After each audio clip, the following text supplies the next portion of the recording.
3D teknologia sortu zenetik, virtualki berreraikitako piezak, aurpegiak eta ia edozein objektu ikusi ahal izan dugu.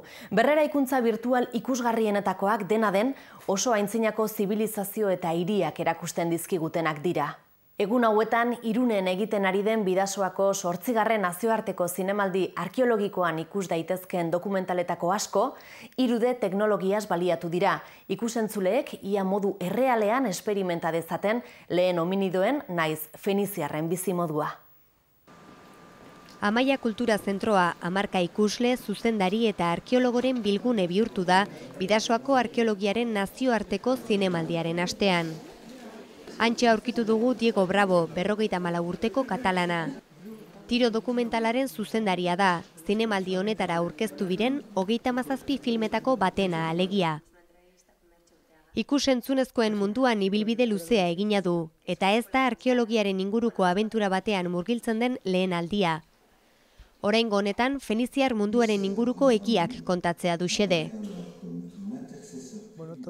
Beti gustatu izan zait antzinako historia, bereziki feniziar zibilizazioarena. Izan ere, gai horren inguruan ez dago dokumentazio askorik, ez dago feniziarren inguruko dokumentalik. Tiro dokumentalak, abasen, tiro inguruan egiten ari diren indusketa irudikatzen du, eta feniziarrek garai hartan egiten zuten hileta erritoa azaltzen du.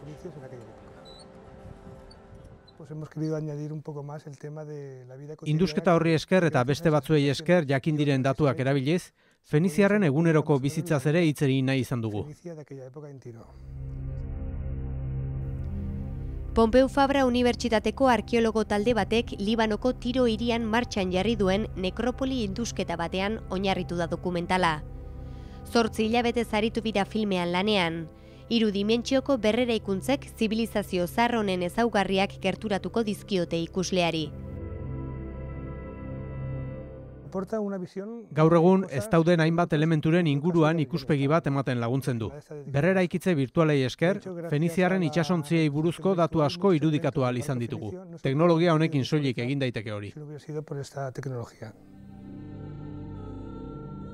Fenizia ekialde hurbileko antzinako herrialde baten izena da.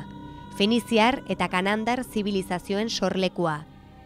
Kristo aurreko 3. milurtekoaren hasieratik bizi zirenan, egungo Siria, Libano eta Israelgo lurretan. Kontutan izan behar dugu, beraien hiri nagusiak Mediterraneoko ekialdean sortu zirela, hor dugu, Tiro, Biblos, Sidon, hasieran egurra saltzen zuten, beraien zuhaitzen egurra, Fedroak, eta gero erabili zuten egur hori beraien itsasontziak egiteko, eta horrela hasi ziren Mediterraneo itsasoa zeharkatzen. Eremu menditsua zen eta horregatik etzen nekazaritzarako egokia. Horrek itsasora begira jarri zituen hiritarrak. Feniziarrak beste ezeren gainetik nabigatzaile onak izan ziren. Mendebaldeko eta ekialdeko lurraldeen arteko bitartekari lana egin zuten eta euren koloniak Mediterraneoan zehar zabaldu zituzten. Sizilia, Malta, Sardinia eta Ibizatik hasi eta Iberiar penintsulan zegoen Gadeseraino, gaur egungo Kadizko probintzia dena. Azpimarratzeko, feniziarren munduaren ezaugarri nagusiak hor daude.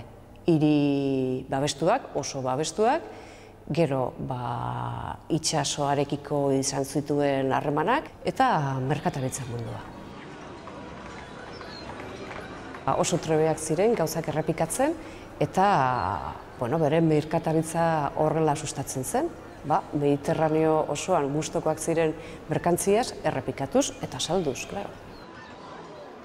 Gizarte dinamikoa zen, egitura patriarkala zuten eta monogamoak ziren. Gizartea oso mailakatua zegoen eta guztien artean aparteko garrantzia zuen apaizen kastak.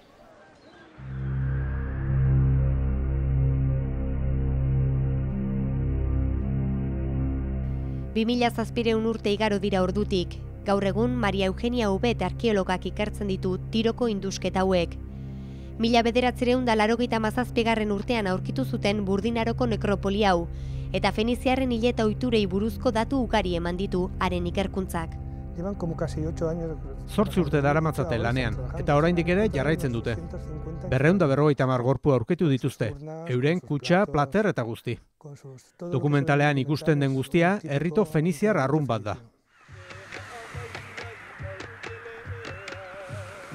Diego Bravo zuzendari katalanaren dokumentalak azaltzen duen moduan, Tiroko aurkikuntzen arabera gorpuekin batera zeramikak eta beste objektu pertsonal batzuk ere erretzen zituzten. Errautsez beteriko kutxak banaka, binaka edo taldetan lurperatzen zituzten. Gorpuak erre egiten zituzten eta ondoren errautsak kutxa batean sartzen zituzten. Beti berdin jokatzen zuten. Bi kutxa handitan lurrinak sartzen zituzten, plater bat eta hildakoaren kakalardo sakratuak. Eta beste hainbat objektu.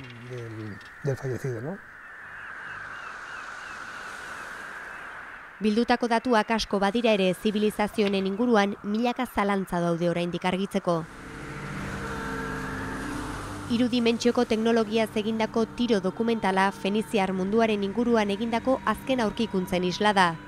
Herri horren historiaren berreraikuntzan egindako aurrera pauso bat.